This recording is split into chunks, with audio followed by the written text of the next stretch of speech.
How does lighting work in games? Well, I'm glad you asked. It works nothing like in real life, but I mean, it sure does look good, right? So today, let's go over one super old illumination model which still holds to this day, and it's used as a baseline for most modern techniques.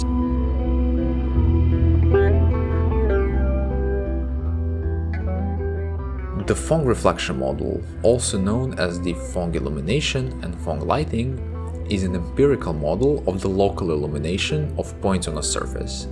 It was designed by the computer graphics researcher Bui Tuong Phong, and I'm really sorry, I probably pronounced that wrong, but it's important not to be confused with Phong shading, which we can also discuss in some future videos. Phong reflection is an empirical model, as we said, of local illumination. It describes the way a surface reflects light as a combination of diffuse reflection of rough surfaces with specular reflection of shiny surfaces.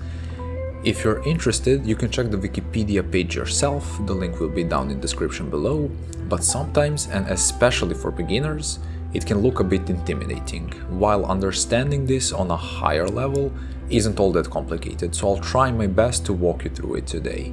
Let's try to imagine how it basically works.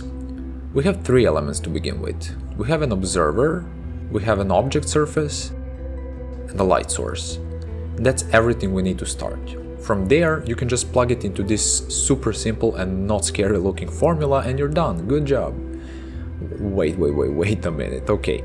Honestly, it's a relatively simple concept. It can just look intimidating if you're not into math very much.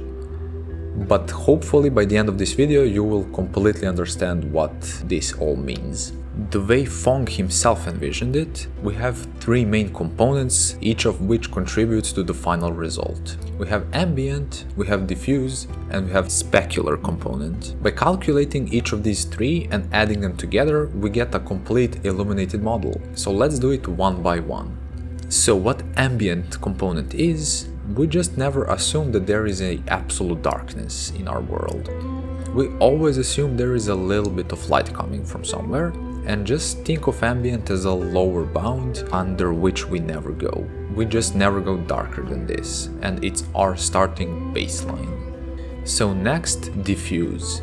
This is just the most significant part of the model, and it has the highest visual impact for sure. If our light hits a surface directly, it should be as bright as possible, and if there is no exposure to the light whatsoever, it should be as dark as possible.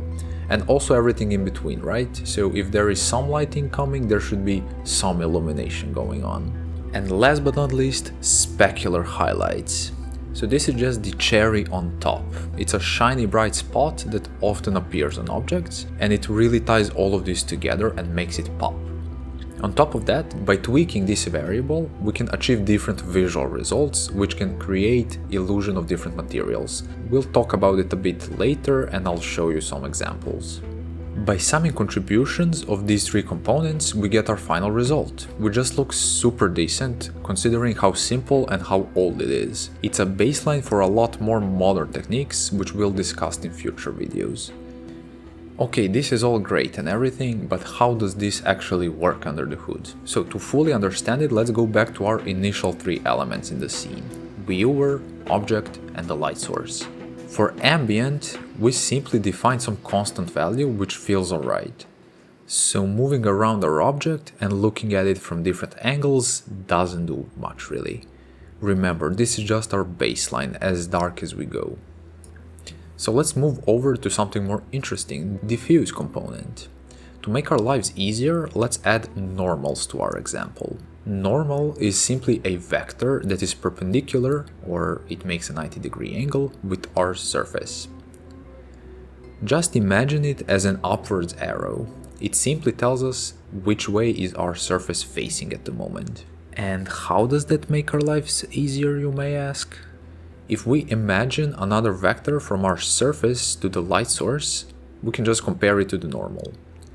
If they are exactly the same, it means the light is hitting our surface directly. If the angle is perpendicular or higher, it means it's not hitting it at all. And depending on the angle, we can see how much in between are we. To calculate this, we use a dot product. Dot product is equal to the length of one vector times the length of the other vector times the cosine of the angle between them. Because our vectors are normalized, meaning their length is equal to 1, our dot product will be equal only to cosine of this angle. In the most basic terms, it tells us how much these vectors align. Remember, if they align perfectly, we get the maximum amount of light. If they don't align at all, we get minimum amount of light. So let's add that to our model, and oh wow, it already looks great. We can already see how light impacts our surfaces. And now for the third and final component, the specular highlights. We use pretty much the same principles, only instead of light, we'll use light's reflection across the normal. So imagine the same line just on the opposite side of our normal, like a mirror picture basically. Now, by using same logic, we can calculate the dot product, but not with the normal. We calculate the dot product with our view vector. Imagine it as light is just being reflected across the surface, and depending on the angle we're looking at it, we determine the intensity of the specular highlight. Again, if we are perfectly aligned with this reflection, a highlight will be super bright, and the further away we go, the smaller the impact of this specular highlight. Let's take a quick look to see how isolated specular highlights behave on our object in the scene. Notice how reflection still follows us even though we are going almost behind the object. Also, we can take a quick look to see how our full model looks like.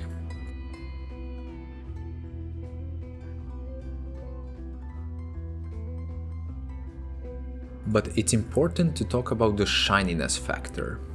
It's the exponent in the specular component. We often tweak this variable to achieve different results. And on top of that, all of the examples so far have been assuming that the light's color is just pure white. This isn't always the case, and we can just cast lights of different colors onto objects in our scene. Furthermore, there is a great table found on this link with specified properties of different common materials. By playing around with these color values as well as the exponent of our shininess factor, we can see how they behave under the same illumination principles. Combining this illumination model with some textures and normal maps really goes a long way. However, it's important to note that it's considered very outdated and old. First, it was extended by the Blindfong model, both of which were just hacks of some kind.